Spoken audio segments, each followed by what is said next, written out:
The Haunter of the Dark, by H.P. Lovecraft, published 1936.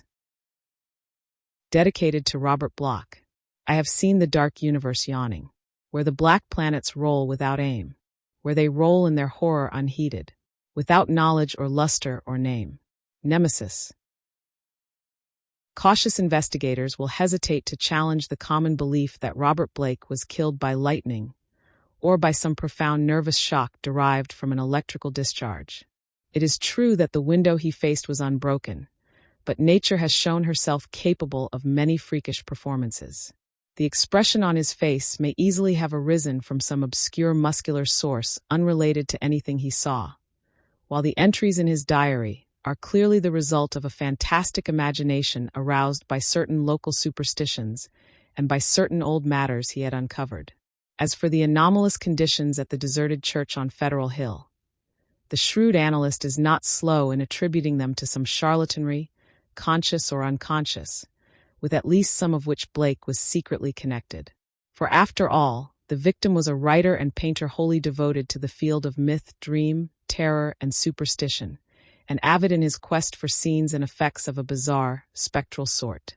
His earlier stay in the city, a visit to a strange old man as deeply given to occult and forbidden lore as he, had ended amidst death and flame, and it must have been some morbid instinct which drew him back from his home in Milwaukee. He may have known of the old stories despite his statements to the contrary in the diary, and his death may have nipped in the bud some stupendous hoax destined to have a literary reflection. Among those, however, who have examined and correlated all this evidence, there remain several who cling to less rational and commonplace theories. They are inclined to take much of Bloch's diary at its face value, and point significantly to certain facts such as the undoubted genuineness of the old church record, the verified existence of the disliked and unorthodox Starry Wisdom sect prior to 1877, the recorded disappearance of an inquisitive reporter named Edwin M. Lillibridge in 1893, and above all, the look of monstrous, transfiguring fear on the face of the young writer when he died.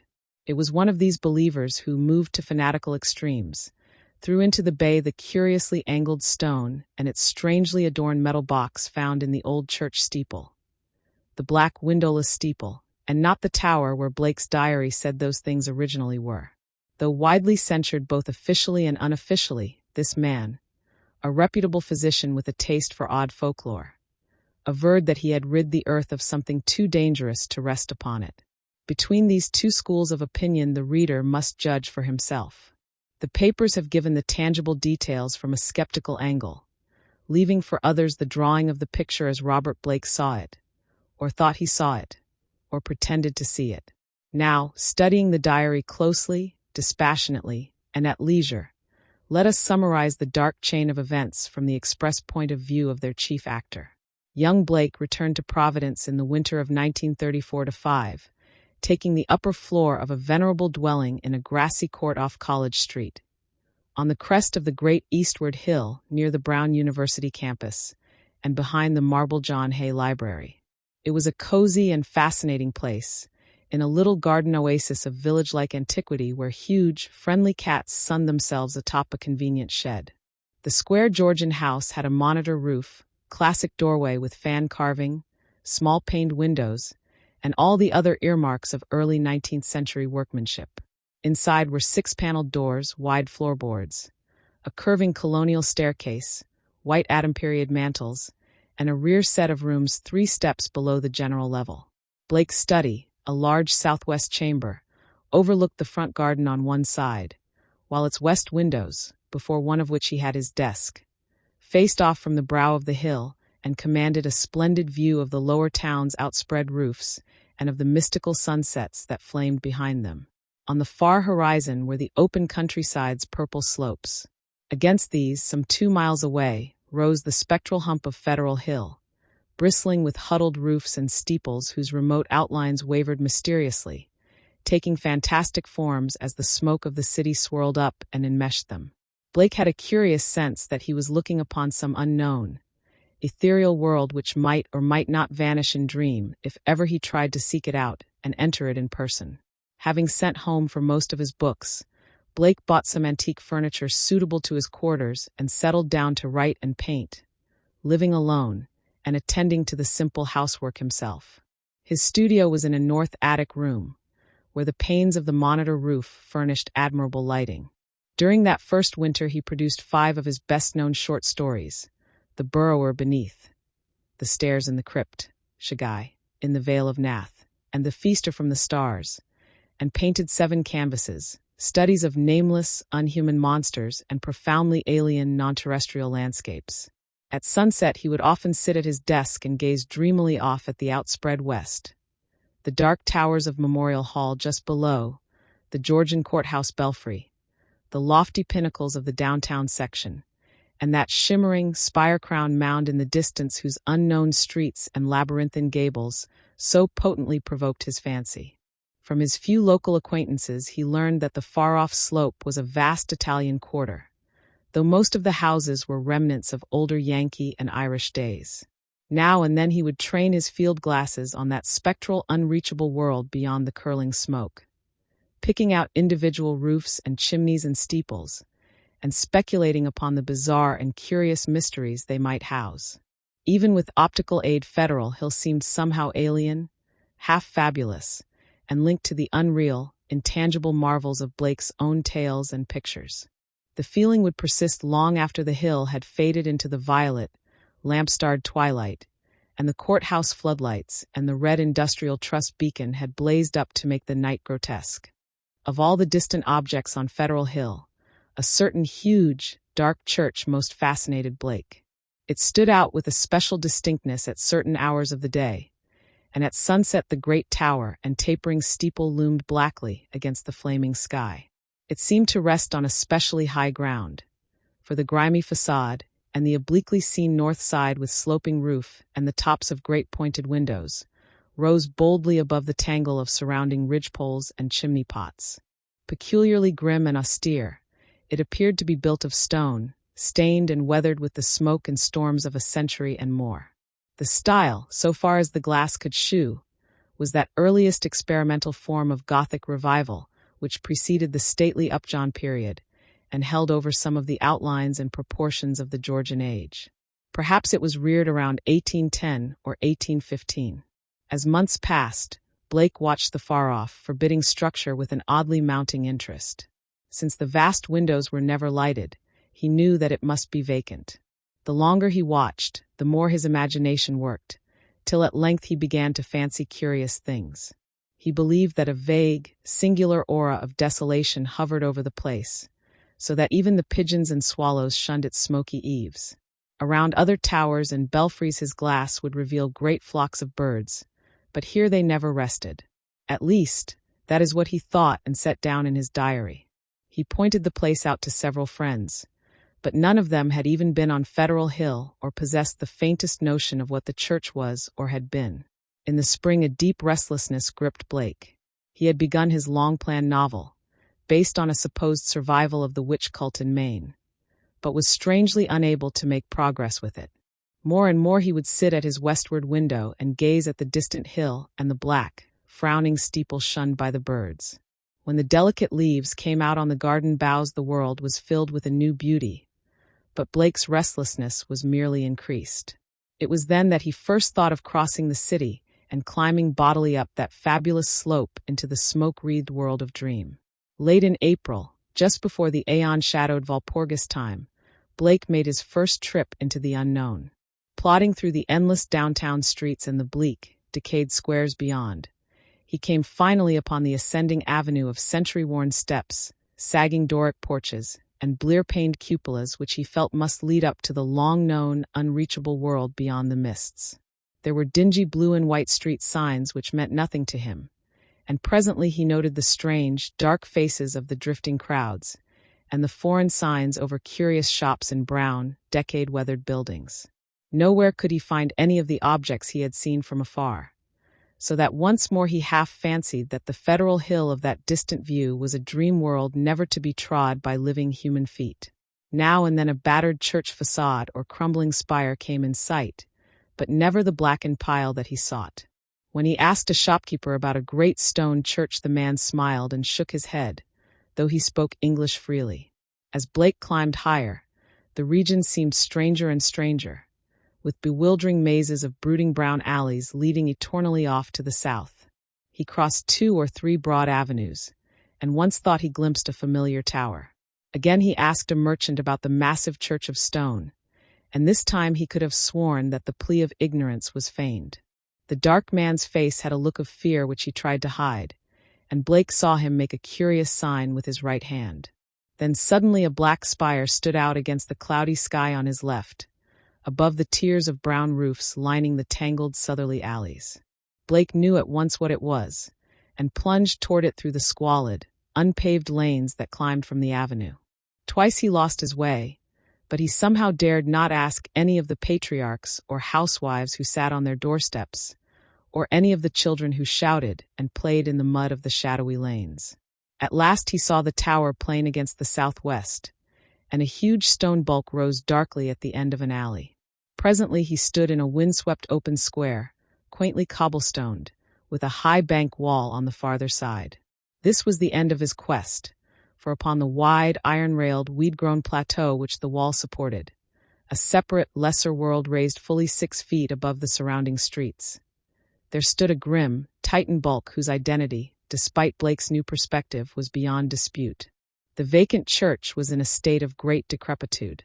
Some of the high stone buttresses had fallen, and several delicate finials lay half lost among the brown, neglected weeds and grasses. The sooty Gothic windows were largely unbroken, though many of the stone mullions were missing. Blake wondered how the obscurely painted panes could have survived so well, in view of the known habits of small boys the world over. The massive doors were intact and tightly closed. Around the top of the bank wall, fully enclosing the grounds, was a rusty iron fence whose gate, at the head of a flight of steps from the square, was visibly padlocked. The path from the gate to the building was completely overgrown. Desolation and decay hung like a pall above the place, and in the birdless eaves and black, ivyless walls Blake felt a touch of the dimly sinister beyond his power to define.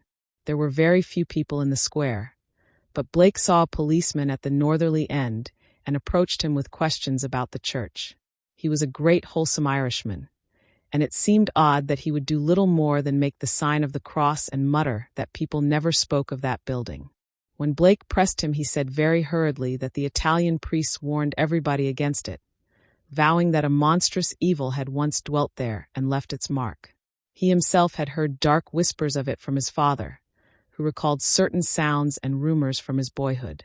There had been a bad sect there in the old days, an outlaw sect that called up awful things from some unknown gulf of night. It had taken a good priest to exorcise what had come, though there did be those who said that merely the light could do it. If Father O'Malley were alive, there would be many the thing he could tell. But now there was nothing to do but let it alone. It hurt nobody now, and those that owned it were dead or far away. They had run away like rats after the threatening talk in '77, when people began to mind the way folks vanished now and then in the neighborhood. Someday the city would step in and take the property for lack of heirs, but little good would come of anybody's touching it. Better it be left alone for the years to topple, lest things be stirred that ought to rest forever in their black abyss. After the policeman had gone, Blake stood staring at the sullen steepled pile. It excited him to find that the structure seemed as sinister to others as to him, and he wondered what grain of truth might lie behind the old tales the bluecoat had repeated. Probably they were mere legends evoked by the evil look of the place, but even so, they were like a strange coming to life of one of his own stories. The afternoon sun came out from behind dispersing clouds, but seemed unable to light up the stained, sooty walls of the old temple that towered on its high plateau. It was odd that the green of spring had not touched the brown, withered growths in the raised, iron-fenced yard. Blake found himself edging nearer the raised area and examining the bank wall and rusted fence for possible avenues of ingress. There was a terrible lure about the blackened fane which was not to be resisted. The fence had no opening near the steps, but around on the north side were some missing bars. He could go up the steps and walk around on the narrow coping outside the fence till he came to the gap. If the people feared the place so wildly, he would encounter no interference. He was on the embankment, and almost inside the fence before anyone noticed him. Then, looking down, he saw the few people in the square edging away and making the same sign with their right hands that the shopkeeper in the avenue had made. Several windows were slammed down, and a fat woman darted into the street and pulled some small children inside a rickety, unpainted house. The gap in the fence was very easy to pass through, and before long Blake found himself wading amidst the rotting, tangled growths of the deserted yard. Here and there the worn stump of a headstone told him that there had once been burials in this field. But that, he saw, must have been very long ago. The sheer bulk of the church was oppressive now that he was close to it, but he conquered his mood and approached to try the 3 great doors in the facade. All were securely locked, so he began a circuit of the cyclopean building in quest of some minor and more penetrable opening. Even then he could not be sure that he wished to enter that haunt of desertion and shadow, yet the pull of its strangeness dragged him on automatically. A yawning and unprotected cellar window in the rear furnished the needed aperture. Peering in, Blake saw a subterranean gulf of cobwebs and dust faintly lit by the western sun's filtered rays. Debris, old barrels, and ruined boxes and furniture of numerous sorts met his eye, though over everything lay a shroud of dust which softened all sharp outlines. The rusted remains of a hot air furnace showed that the building had been used and kept in shape as late as mid-Victorian times. Acting almost without conscious initiative, Blake crawled through the window and let himself down to the dust-carpeted and debris-strewn concrete floor. The vaulted cellar was a vast one, without partitions, and in a corner far to the right, amid dense shadows, he saw a black archway evidently leading upstairs. He felt a peculiar sense of oppression at being actually within the great spectral building, but kept it in check as he cautiously scouted about, finding a still intact barrel amid the dust, and rolling it over to the open window to provide for his exit. Then, bracing himself, he crossed the wide, cobweb-festooned space toward the arch half choked with the omnipresent dust, and covered with ghostly gossamer fibers. He reached and began to climb the worn stone steps which rose into the darkness. He had no light, but groped carefully with his hands. After a sharp turn he felt a closed door ahead, and a little fumbling revealed its ancient latch. It opened inward, and beyond it he saw a dimly illumined corridor lined with worm-eaten paneling. Once on the ground floor, Blake began exploring in a rapid fashion. All the inner doors were unlocked, so that he freely passed from room to room.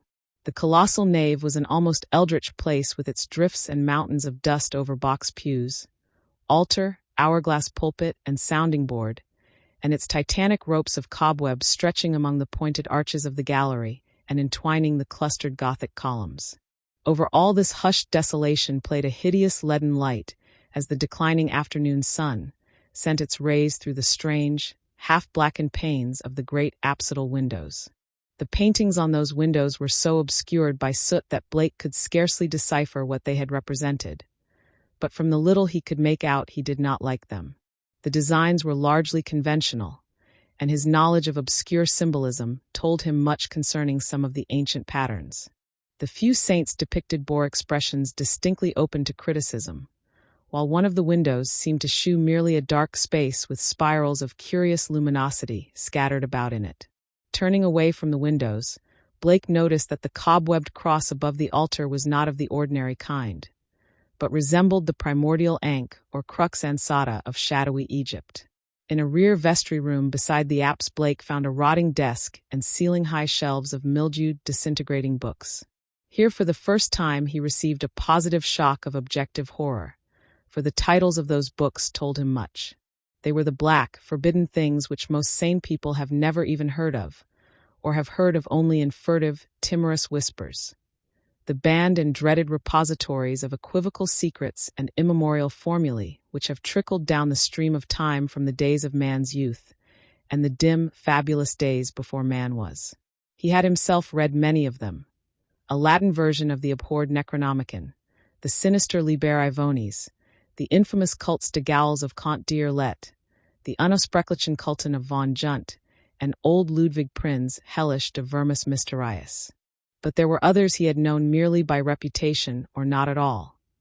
The Nicotic manuscripts, the Book of Zion, and a crumbling volume in wholly unidentifiable characters yet with certain symbols and diagrams shudderingly recognizable to the occult student. Clearly, the lingering local rumors had not lied. This place had once been the seat of an evil older than mankind and wider than the known universe. In the ruined desk was a small leather-bound record book filled with entries in some odd cryptographic medium. The manuscript writing consisted of the common traditional symbols used today in astronomy and anciently in alchemy, astrology, and other dubious arts. The devices of the sun, moon, planets, aspects, and zodiacal signs. Here massed in solid pages of text, with divisions and paragraphing suggesting that each symbol answered to some alphabetical letter. In the hope of later solving the cryptogram, Blake bore off this volume in his coat pocket. Many of the great tomes on the shelves fascinated him unutterably, and he felt tempted to borrow them at some later time. He wondered how they could have remained undisturbed so long. Was he the first to conquer the clutching, pervasive fear which had for nearly 60 years protected this deserted place from visitors? Having now thoroughly explored the ground floor, Blake plowed again through the dust of the spectral nave to the front vestibule, where he had seen a door and staircase presumably leading up to the blackened tower and steeple, objects so long familiar to him at a distance. The ascent was a choking experience, for dust lay thick, while the spiders had done their worst in this constricted place. The staircase was a spiral with high, narrow wooden treads, and now and then Blake passed a clouded window looking dizzily out over the city. Though he had seen no ropes below, he expected to find a bell or peal of bells in the tower whose narrow, louver-boarded lancet windows his field glass had studied so often. Here he was doomed to disappointment, for when he attained the top of the stairs he found the tower chamber vacant of chimes, and clearly devoted to vastly different purposes. The room, about 15 feet square, was faintly lighted by 4 lancet windows, one on each side, which were glazed within their screening of decayed louver boards. These had been further fitted with tight, opaque screens, but the latter were now largely rotted away.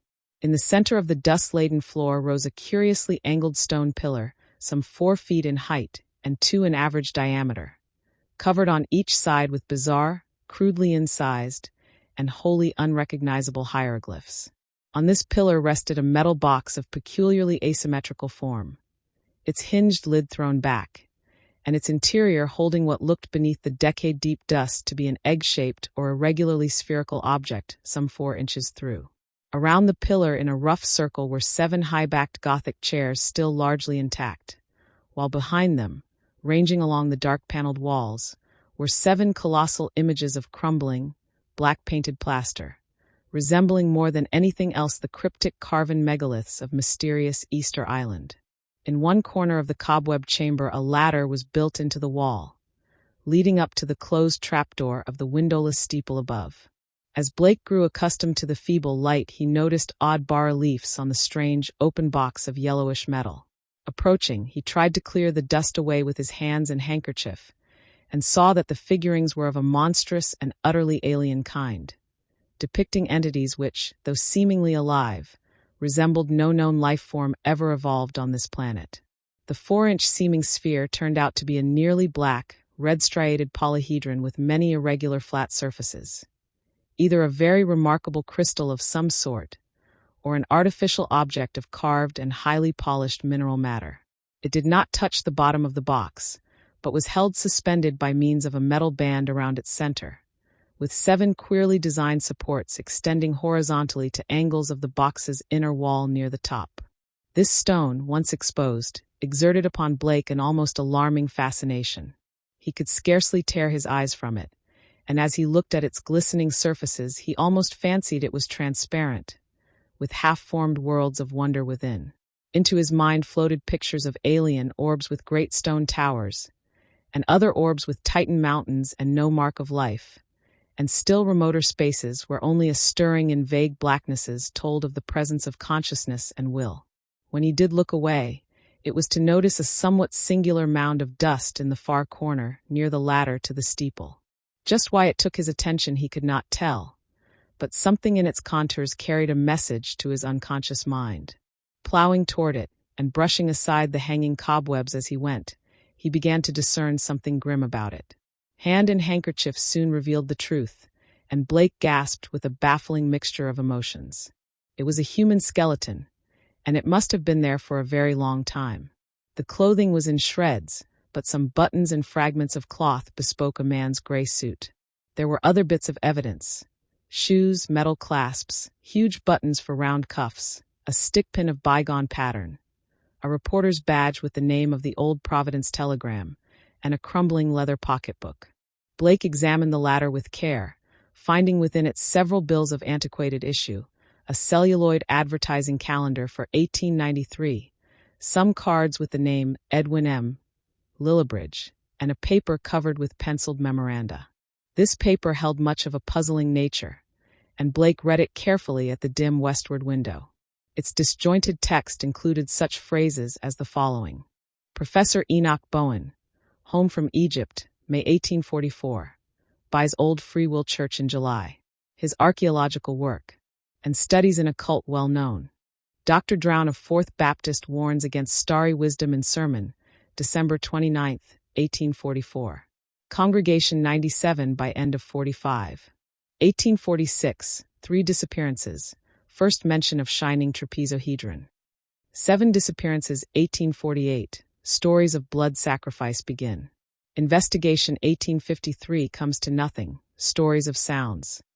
Father O'Malley tells of devil worship with box, found in great Egyptian ruins, says they call up something that can't exist in light. Flees a little light, and banished by strong light. Then has to be summoned again. Probably got this from Deathbed Confession of Francis X. Feeney, who had joined Starry Wisdom in 49. These people say the shining trapezohedron shews them heaven and other worlds, and that the haunter of the dark tells them secrets in some way. Story of Orrin B. Eddy 1857. They call it up by gazing at the crystal and have a secret language of their own.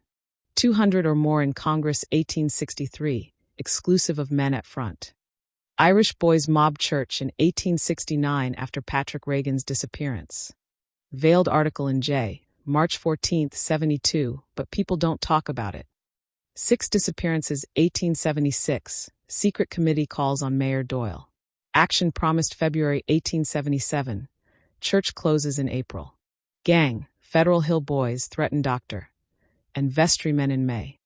181 persons leave city before end of 77, mention no names. Ghost stories begin around 1880. Try to ascertain truth of report that no human being has entered church since 1877. Ask Lanigan for photograph of place taken 1851.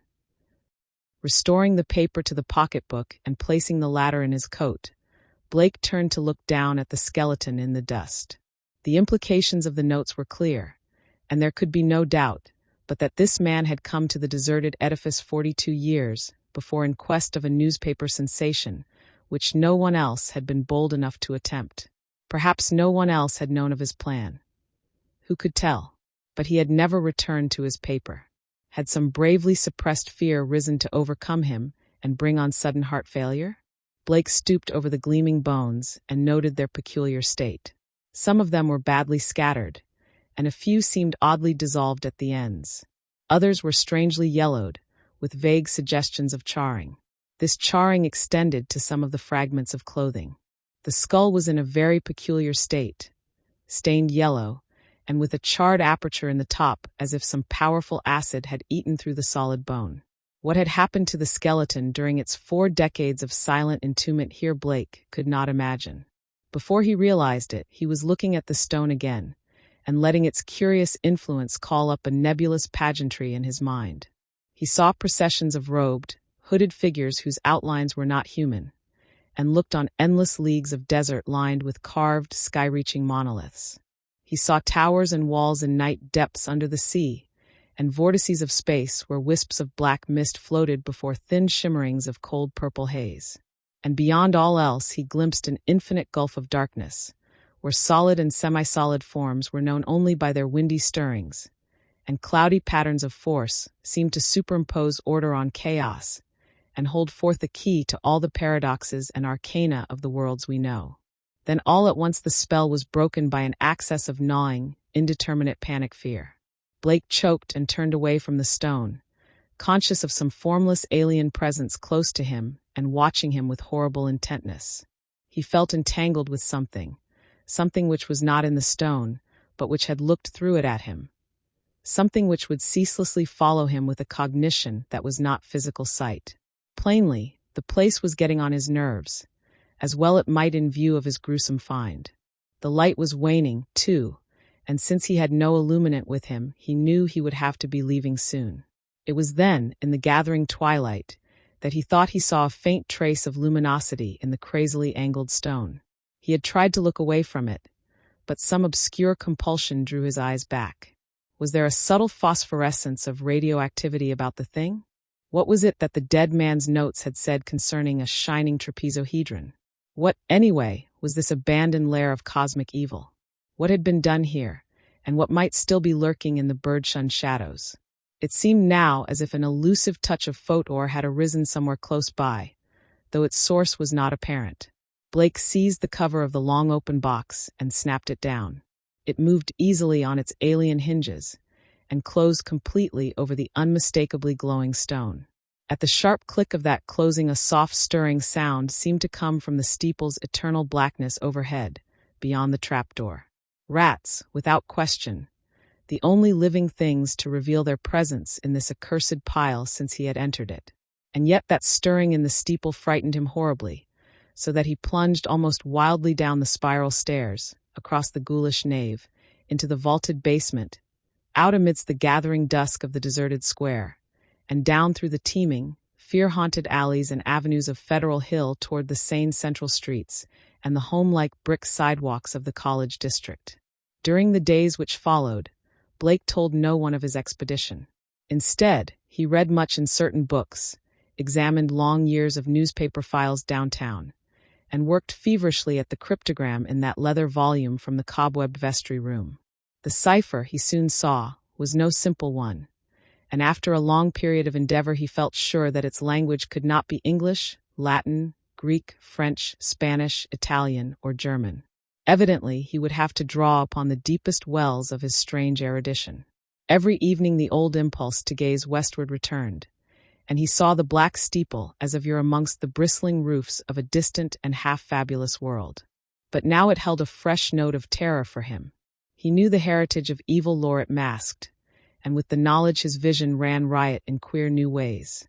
The birds of spring were returning, and as he watched their sunset flights he fancied they avoided the gaunt, lone spire as never before. When a flock of them approached it, he thought, they would wheel and scatter in panic confusion, and he could guess at the wild twitterings which failed to reach him across the intervening miles. It was in June that Blake's diary told of his victory over the cryptogram. The text was, he found, in the dark Aklo language used by certain cults of evil antiquity, and known to him in a halting way through previous researches. The diary is strangely reticent about what Blake deciphered, but he was patently awed and disconcerted by his results. There are references to a haunter of the dark awaked by gazing into the shining trapezohedron, and insane conjectures about the black gulfs of chaos from which it was called. The being is spoken of as holding all knowledge, and demanding monstrous sacrifices. Some of Blake's entries shew fear lest the thing, which he seemed to regard as summoned, stalk abroad, though he adds that the streetlights form a bulwark which cannot be crossed. Of the shining trapezohedron he speaks often, calling it a window on all time and space, and tracing its history from the days it was fashioned on dark Yog-Sothoth, before ever the old ones brought it to earth. It was treasured and placed in its curious box by the crinoid things of Antarctica, salvaged from their ruins by the serpent men of Volusia, and peered at eons later in Lemuria by the first human beings. It crossed strange lands and stranger seas, and sank with Atlantis before a Minoan fisher meshed it in his net and sold it to swarthy merchants from Night Kem. The pharaoh Neferka built around it a temple with a windowless crypt, and did that which caused his name to be stricken from all monuments and records. Then it slept in the ruins of that evil fane which the priests and the new pharaoh destroyed, till the delver's spade once more brought it forth to curse mankind. Early in July the newspapers oddly supplement Blake's entries, though in so brief and casual a way that only the diary has called general attention to their contribution. It appears that a new fear had been growing on Federal Hill since a stranger had entered the dreaded church. The Italians whispered of unaccustomed stirrings and bumpings and scrapings in the dark windowless steeple, and called on their priests to banish an entity which haunted their dreams. Something, they said, was constantly watching at a door to see if it were dark enough to venture forth. Press items mentioned the long-standing local superstitions, but failed to shed much light on the earlier background of the horror. It was obvious that the young reporters of today are no antiquarians. In writing of these things in his diary, Blake expresses a curious kind of remorse, and talks of the duty of burying the shining trapezohedron and of banishing what he had evoked by letting daylight into the hideous jutting spire.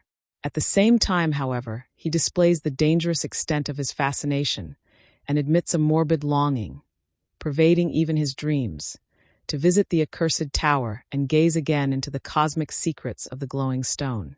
Then something in the journal on the morning of July 17th threw the diarist into a veritable fever of horror.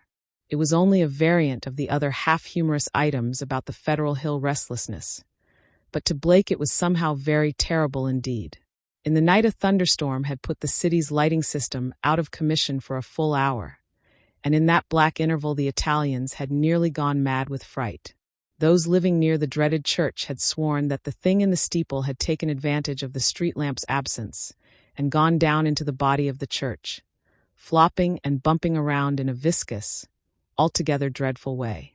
Toward the last it had bumped up to the tower, where there were sounds of the shattering of glass. It could go wherever the darkness reached, but light would always send it fleeing. When the current blazed on again, there had been a shocking commotion in the tower, for even the feeble light trickling through the grime-blackened, louver-boarded windows was too much for the thing. It had bumped and slithered up into its tenebrous steeple just in time, for a long dose of light would have sent it back into the abyss whence the crazy stranger had called it. During the dark hour, praying crowds had clustered round the church in the rain with lighted candles and lamps somehow shielded with folded paper and umbrellas, a guard of light to save the city from the nightmare that stalks in darkness. Once, those nearest the church declared, the outer door had rattled hideously. But even this was not the worst. That evening in the bulletin Blake read of what the reporters had found. Aroused at last to the whimsical news value of the scare, a pair of them had defied the frantic crowds of Italians and crawled into the church through the cellar window after trying the doors in vain. They found the dust of the vestibule and of the spectral nave plowed up in a singular way, with bits of rotted cushions and satin pew linings scattered curiously around. There was a bad odor everywhere, and here and there were bits of yellow stain and patches of what looked like charring. Opening the door to the tower, and pausing a moment at the suspicion of a scraping sound above, they found the narrow spiral stairs wiped roughly clean. In the tower itself, a similarly half-swept condition existed. They spoke of the heptagonal stone pillar, the overturned Gothic chairs, and the bizarre plaster images, though strangely enough the metal box and the old mutilated skeleton were not mentioned. What disturbed Blake the most, except for the hints of stains and charring and bad odors, was the final detail that explained the crashing glass. Every one of the tower's lancet windows was broken, and two of them had been darkened in a crude and hurried way by the stuffing of satin pew linings and cushion horsehair into the spaces between the slanting exterior louver boards. More satin fragments and bunches of horsehair lay scattered around the newly swept floor, as if someone had been interrupted in the act of restoring the tower to the absolute blackness of its tightly curtained days. Yellowish stains and charred patches were found on the ladder to the windowless spire, but when a reporter climbed up, opened the horizontally sliding trapdoor, and shot a feeble flashlight beam into the black and strangely foetid space, he saw nothing but darkness, and an heterogeneous litter of shapeless fragments near the aperture. The verdict, of course, was charlatanry. Somebody had played a joke on the superstitious hill-dwellers, or else some fanatic had striven to bolster up their fears for their own supposed good. Or perhaps some of the younger and more sophisticated dwellers had staged an elaborate hoax on the outside world. There was an amusing aftermath when the police sent an officer to verify the reports. 3 men in succession found ways of evading the assignment, and the 4th went very reluctantly and returned very soon without adding to the account given by the reporters. From this point onward, Blake's diary shews a mounting tide of insidious horror and nervous apprehension. He upbraids himself for not doing something, and speculates wildly on the consequences of another electrical breakdown. It has been verified that on 3 occasions, during thunderstorms, he telephoned the electric light company in a frantic vein and asked that desperate precautions against a lapse of power be taken. Now and then his entries shew concern over the failure of the reporters to find the metal box and stone and the strangely marred old skeleton when they explored the shadowy tower room. He assumed that these things had been removed. Whither, and by whom or what, he could only guess. But his worst fears concerned himself, and the kind of unholy rapport he felt to exist between his mind and that lurking horror in the distant steeple, that monstrous thing of night which his rashness had called out of the ultimate black spaces. He seemed to feel a constant tugging at his will, and callers of that period remember how he would sit abstractedly at his desk and stare out of the west window at that far-off, spire-bristling mound beyond the swirling smoke of the city. His entries dwell monotonously on certain terrible dreams, and of a strengthening of the unholy rapport in his sleep. There is mention of a night when he awaked to find himself fully dressed, outdoors, and headed automatically down College Hill toward the west. Again and again he dwells on the fact that the thing in the steeple knows where to find him. The week following July 30th is recalled as the time of Blake's partial breakdown. He did not dress, and ordered all his food by telephone. Visitors remarked the cords he kept near his bed, and he said that sleepwalking had forced him to bind his ankles every night with knots which would probably hold or else waken him with the labor of untying. In his diary he told of the hideous experience which had brought the collapse. After retiring on the night of the 30th, he had suddenly found himself groping about in an almost black space. All he could see were short, faint, horizontal streaks of bluish light, but he could smell an overpowering photor and hear a curious jumble of soft, furtive sounds above him.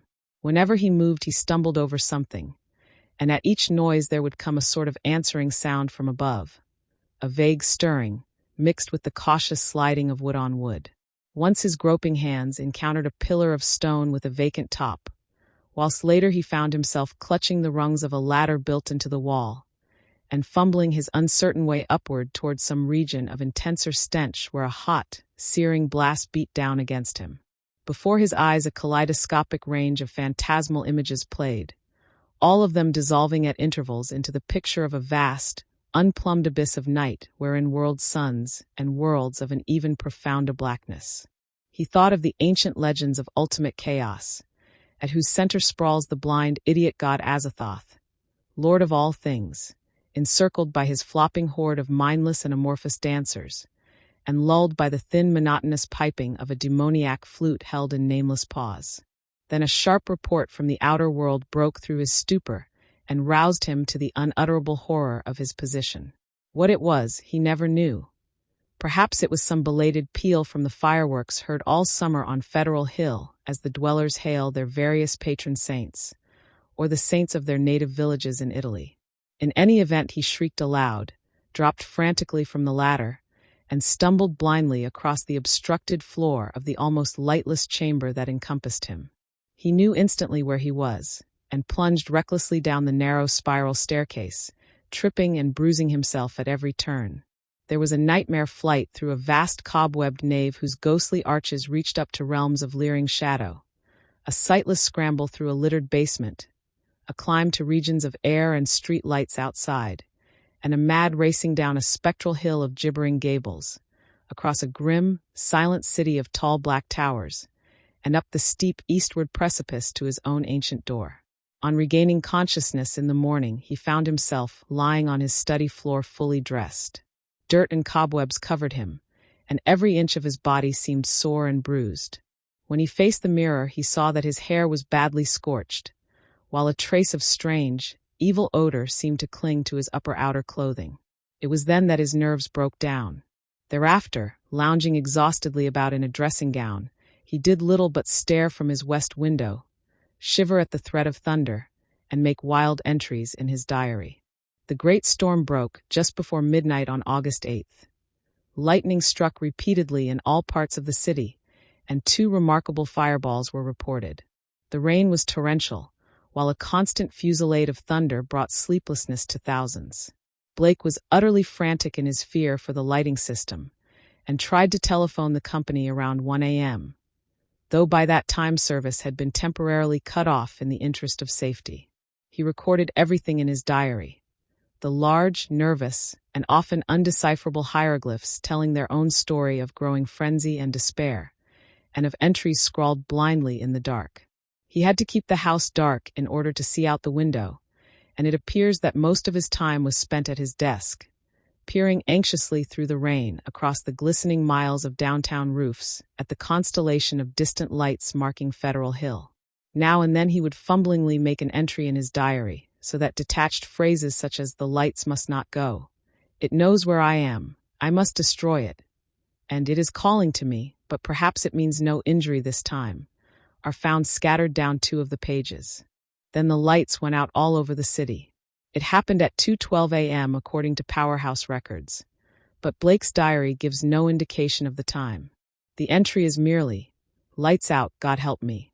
On Federal Hill there were watchers as anxious as he, and rain-soaked knots of men paraded the square and alleys around the evil church with umbrella-shaded candles, electric flashlights, oil lanterns, crucifixes, and obscure charms of the many sorts common to southern Italy. They blessed each flash of lightning, and made cryptical signs of fear with their right hands when a turn in the storm caused the flashes to lessen and finally to cease altogether. A rising wind blew out most of the candles, so that the scene grew threateningly dark. Someone roused Father Merluzzo of Spirito Santo Church, and he hastened to the dismal square to pronounce whatever helpful syllables he could. Of the restless and curious sounds in the blackened tower, there could be no doubt whatever. For what happened at 2:35 we have the testimony of the priest, a young, intelligent, and well-educated person, of Patrolman William J. Monahan of the Central Station, an officer of the highest reliability who had paused at that part of his beat to inspect the crowd, and of most of the 78 men who had gathered around the church's high bank wall, especially those in the square where the eastward facade was visible. Of course, there was nothing which can be proved as being outside the order of nature. The possible causes of such an event are many. No one can speak with certainty of the obscure chemical processes arising in a vast, ancient, ill-aired, and long-deserted building of heterogeneous contents. Mephitic vapors, spontaneous combustion, pressure of gases born of long decay. Any one of numberless phenomena might be responsible.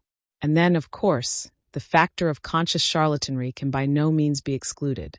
The thing was really quite simple in itself, and covered less than 3 minutes of actual time. Father Merluzzo, always a precise man, looked at his watch repeatedly. It started with a definite swelling of the dull fumbling sounds inside the black tower. There had for some time been a vague exhalation of strange, evil odors from the church, and this had now become emphatic and offensive. Then at last there was a sound of splintering wood, and a large, heavy object crashed down in the yard beneath the frowning easterly facade. The tower was invisible now that the candles would not burn, but as the object neared the ground the people knew that it was the smoke-grimed louver boarding of that tower's east window. Immediately afterward an utterly unbearable photor welled forth from the unseen heights, choking and sickening the trembling watchers, and almost prostrating those in the square. At the same time the air trembled with a vibration as of flapping wings, and a sudden east-blowing wind more violent than any previous blast snatched off the hats and wrenched the dripping umbrellas of the crowd. Nothing definite could be seen in the candleless night, though some upward-looking spectators thought they glimpsed a great spreading blur of denser blackness against the inky sky, something like a formless cloud of smoke that shot with meteor-like speed toward the east. That was all. The watchers were half numbed with fright, awe, and discomfort, and scarcely knew what to do, or whether to do anything at all. Not knowing what had happened, they did not relax their vigil, and a moment later they sent up a prayer as a sharp flash of belated lightning, followed by an ear-splitting crash of sound, rent the flooded heavens. Half an hour later the rain stopped, and in 15 minutes more the streetlights sprang on again, sending the weary, bedraggled watchers relievedly back to their homes. The next day's papers gave these matters minor mention in connection with the general storm reports. It seems that the great lightning flash and deafening explosion which followed the Federal Hill occurrence were even more tremendous farther east, where a burst of the singular photor was likewise noticed. The phenomenon was most marked over College Hill, where the crash awaked all the sleeping inhabitants and led to a bewildered round of speculations. Of those who were already awake, only a few saw the anomalous blaze of light near the top of the hill, or noticed the inexplicable upward rush of air, which almost stripped the leaves from the trees and blasted the plants in the gardens. It was agreed that the lone, sudden lightning bolt must have struck somewhere in this neighborhood, though no trace of its striking could afterward be found. A youth in the Tau Omega fraternity house thought he saw a grotesque and hideous mass of smoke in the air just as the preliminary flash burst, but his observation has not been verified. All of the few observers, however, agree as to the violent gust from the west and the flood of intolerable stench which preceded the belated stroke, whilst evidence concerning the momentary burned odor after the stroke is equally general. These points were discussed very carefully because of their probable connection with the death of Robert Blake. Students in the Psi Delta house, whose upper rear windows looked into Blake's study, noticed the blurred white face at the westward window on the morning of the 9th, and wondered what was wrong with the expression. When they saw the same face in the same position that evening, they felt worried, and watched for the lights to come up in his apartment. Later they rang the bell of the darkened flat, and finally had a policeman force the door. The rigid body sat bolt upright at the desk by the window, and when the intruders saw the glassy, bulging eyes and the marks of stark, convulsive fright on the twisted features, they turned away in sickened dismay. Shortly afterward the coroner's physician made an examination, and despite the unbroken window reported electrical shock, or nervous tension induced by electrical discharge, as the cause of death.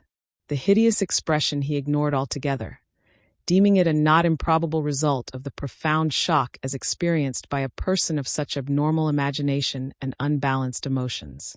He deduced these latter qualities from the books, paintings, and manuscripts found in the apartment, and from the blindly scrawled entries in the diary on the desk. Blake had prolonged his frenzied jottings to the last, and the broken-pointed pencil was found clutched in his spasmodically contracted right hand. The entries after the failure of the lights were highly disjointed and legible only in part. From them certain investigators have drawn conclusions differing greatly from the materialistic official verdict, but such speculations have little chance for belief among the conservative. The case of these imaginative theorists has not been helped by the action of superstitious Dr. Dexter, who threw the curious box and angled stone, an object certainly self-luminous as seen in the black windowless steeple where it was found, into the deepest channel of Narragansett Bay. Excessive imagination and neurotic unbalance on Blake's part, aggravated by knowledge of the evil bygone cult whose startling traces he had uncovered, form the dominant interpretation given those final frenzied jottings. These are the entries, or all that can be made of them. Lights still out. Must be 5 minutes now. Everything depends on lightning. Yadith granite will keep up. Some influence seems beating through it. Rain and thunder and wind deafen. The thing is taking hold of my mind. Trouble with memory. I see things I never knew before. Other worlds and other galaxies. Dark. The lightning seems dark and the darkness seems light. It cannot be the real hill and church that I see in the pitch darkness. Must be retinal impression left by flashes. Heaven grant the Italians are out with their candles if the lightning stops. What am I afraid of? Is it not an avatar of Nyarlathotep, who in antique and shadowy Kem even took the form of man? I remember Yog-Sothoth and more distant Shagai and the ultimate void of the black planets. The long, winging flight through the void cannot cross the universe of light, recreated by the thoughts caught in the shining trapezohedron. Send it through the horrible abysses of radiance. My name is Blake, Robert Harrison Blake of 620 East Knapp Street, Milwaukee, Wisconsin. I am on this planet. Azathoth have mercy. The lightning no longer flashes. Horrible. I can see everything with a monstrous sense that is not sight. Light is dark and dark is light. Those people on the hill. Guard. Candles and charms. They're priests. Sense of distance gone. Far is near and near is far. No light, no glass. See that steeple, that tower, window, can hear Roderick Usher. Am mad or going mad. The thing is stirring and fumbling in the tower. I am it, and it is I want to get out. Must get out and unify the forces. It knows where I am. I am Robert Blake, but I see the tower in the dark. There is a monstrous odor. Senses transfigured. Boarding at that tower window, cracking and giving way. Nigh, YGG. I see it coming here, hell wind, Titan blur, black wings. Yog-Sothoth save me, the three-lobed burning eye.